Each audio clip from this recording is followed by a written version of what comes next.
अल्लामा Iqbal open university course code 247 exercise है इसकी हमारे पास 4.5 और क्वेश्चन नंबर है इसका 3। दर झैल में हर एक के लिए सामान की फाइनेंशियल कीमत मालूम कीजिए। फाइनेंशियल कीमत हमने फाइंड करनी है।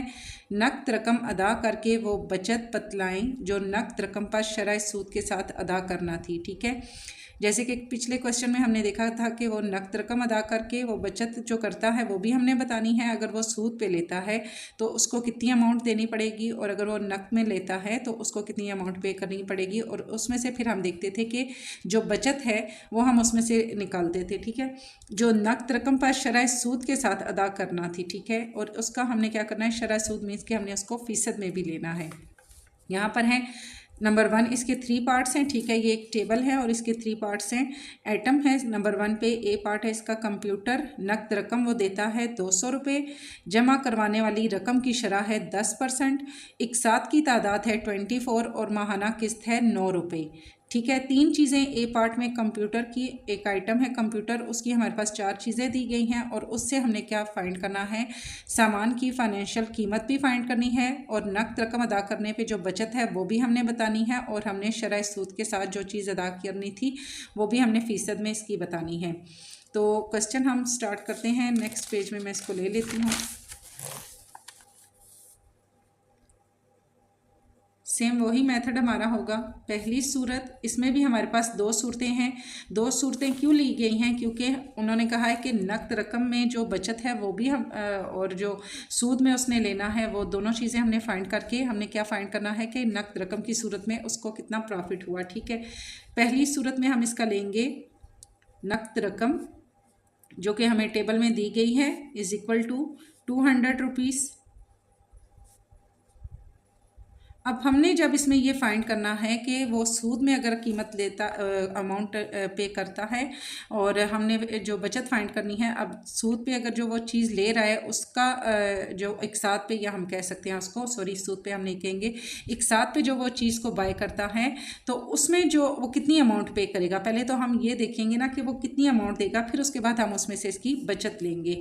तो उसको हम देखेंगे कि पहली में हमारे पास नकद रकम है 200 रुपीज़, और दूसरी सूरत हम इसकी देखेंगे मीन्स के अदायगी।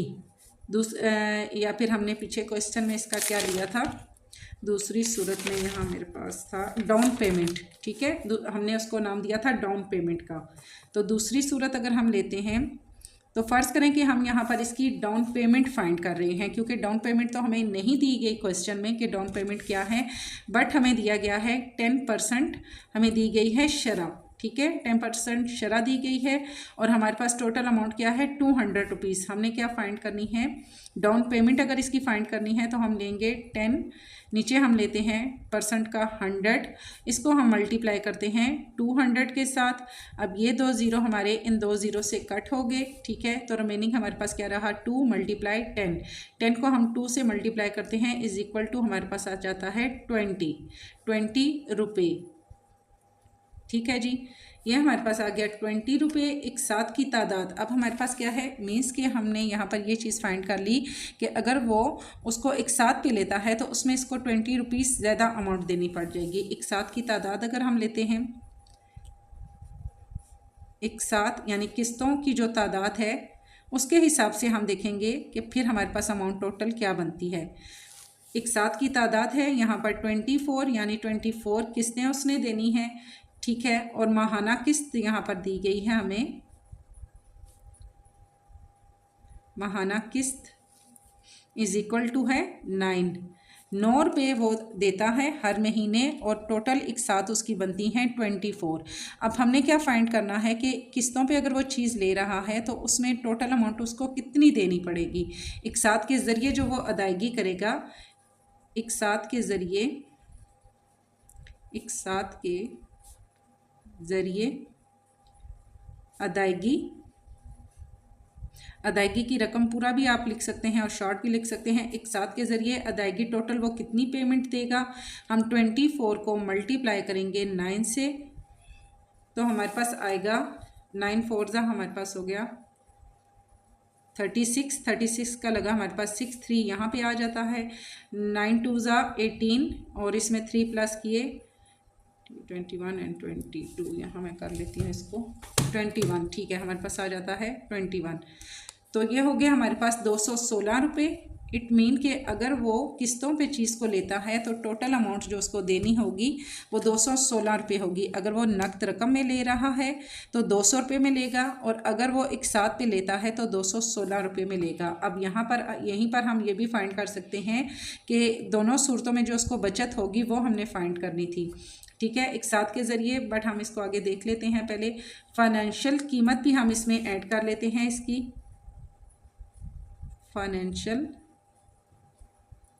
कीमत, अगर हम क्वेश्चन नंबर 1 का इसका जो पहला पार्ट है वो हम फाइंड करें तो 200 में से हम 216 माइनस करें तो रिमेनिंग हमारे पास जो अमाउंट आएगी वो आएगी 16, मीन्स के नकद अदायगी की सूरत में उसको 16 रुपये की बचत होगी, ठीक है। फाइनेंशियल कीमत हम लेते हैं। फाइनेंशियल कीमत यहाँ पर दी गई थी 20 रुपीज़, और प्लस हम इसमें हमारे पास फाइनेंशियल अमाउंट जो आई है दूसरी सूरत में 20 रुपीज़ हम ये लेते हैं, और टोटल अमाउंट हमारे पास क्या आई है 216 रुपये, ठीक है। फाइनेंशियल अमाउंट भी हमने यहाँ पर ये फाइंड कर ली, और हमने टोटल अमाउंट जो एक साथ के ज़रिए उसने अदा करनी थी 216 रुपये, ये भी हमने ले ली। इन दोनों को हम प्लस करेंगे तो हमारे पास टोटल अमाउंट आ जाएगी अगर एक साथ की अदायगी में, ठीक है। एक साथ की अदायगी में अगर हम इन दोनों को प्लस करते हैं तो हमारे पास आता है 6 का 6, 2 एंड 1 तो हमारे पास आ गया 3, एंड 2 एंड 2 हमारे पास आ गया 2, सॉरी ये हमारे पास आ गया 236 रुपये। अब टोटल उसने एक साथ की अदायगी भी और फाइनेंशियल दोनों को हमने जब प्लस किया तो 236 रुपीज़ टोटल अमाउंट हमारे पास आ गई।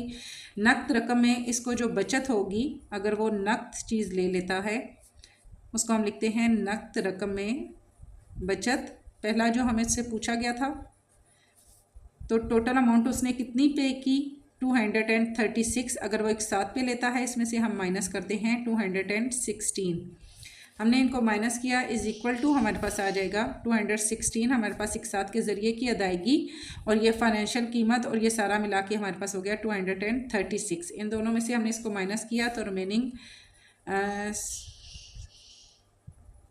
6 में से 6 गए तो हमारे पास आता है 0, 3 में से 1 जाए तो हमारे पास आ गया 216 में से हम माइनस करते हैं 236 इज इक्वल टू हमारे पास आता है 20।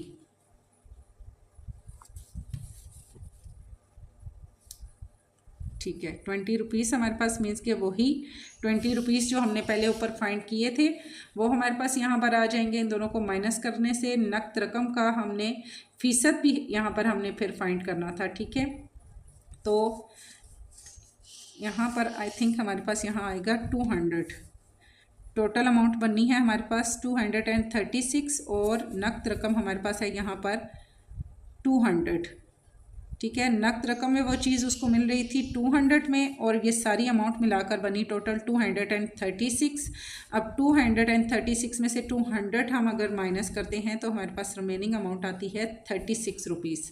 ठीक है, यानी कि अगर वो नकद पैसों में ले लेता तो 200 में उसको मिलती, एक साथ में ले रहा है तो 236 में मिल रही है, तो उसको बचत कितनी हो रही है 36 रुपये की उसको बचत हो रही है नकद रकम की अदायगी पर। सेकंड में हमें ये कहा गया था कि नकद रकम का हमने फ़ीसद भी फाइंड करना है, तो हम यहाँ पर लिखते हैं नकद रकम का फ़ीसद। यहाँ हमारे पास टोटल हमारे पास जो बचत हुई है वो है 36 और टोटल अमाउंट हमारे पास जो है वो है 200। इसको हम मल्टीप्लाई करते हैं, फ़ीसद हमने फाइंड करना है तो यहाँ हम इसका लेंगे 100। ठीक है, अब ये 2 ज़ीरो इन 2 ज़ीरो से कट हो गए, रिमेनिंग हमारे पास आया 36 एंड हमारे पास है 2। 36 को अगर हम डिवाइड करते हैं 2 पे तो इज़ इक्वल टू हमारे पास आता है 18, मीन्स कि इसका आंसर हमारे पास आएगा 18%। जो भी हमारे पास अमाउंट है उसका हमने फ़ीसद जब फाइंड किया तो उसका जवाब हमारे पास आएगा 18%। यहाँ पर आप इसको इस तरीके से भी कर सकते हैं। यहाँ पर हम अगर लिखते हैं 36 अंदर और 2 को हम बाहर लेते हैं, इनको हम डिवाइड करते हैं तो 2 1 जा हमारे पास हो गया 2, 3 में से 2 माइनस किया रिमेनिंग 1, ये वाला 6 यहाँ हमारे पास आ गया नीचे 16 हो गया। टू 8 सा हमारे पास हो जाएगा 16, मीन्स के ये 18 पे हमारे पास पूरा पूरा हो जाता है डिवाइड। तो इसका हमारे पास यहाँ आ जाएगा आंसर 18%। परसेंटेज में 18 आएगा हमारे पास, और यहाँ पर फाइनेंशियल की और 36 हमारे पास आ जाएगा नकद रकम में बचत। दोनों की हमारे पास नकद रकम का बचत क्वेश्चन नंबर 1 जो 1 पार्ट है इसका, ये भी हमने यहाँ फाइंड कर लिया, और फीसद में हमने इसको जो फाइंड करना था ये भी हमारे पास दोनों क्वेश्चन सॉल्व हो गए।